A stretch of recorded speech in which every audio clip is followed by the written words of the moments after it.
Sa totoo lang, Teddy, full transparency o SALN ng mga opisyal ng gobyerno, dapat na meron o wala? Sa totoo lang dapat. At dapat yan hindi voluntary, dapat mandatory. Kapag ikaw ay public official, ilabas yung SALN. Kaso kailangan ng permit from ombudsman. Oo Yun daw, lang. oo Hindi. daw.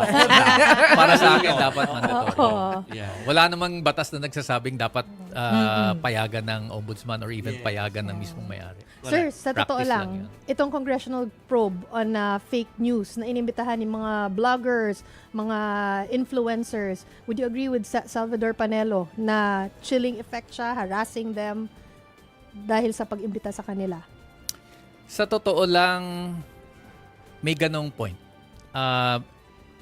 Medyo hindi ako komportable yung sa pag-iimbestiga ng mga vloggers. Kung yan ay troll farms, na talagang ito yung mga daan-daan na mga accounts na fake, na naglalabas ng mga fake news, misinformation, okay pa yon. Pero yung vloggers na nagpapahayag ng kanilang opinion, hanggat hindi libelous yan, tingin ko walang karapatan ang Kongreso na investigahan dahil lang galit sila sa sinabi. Sa totoo lang, pabor ka ba o hindi sa death penalty?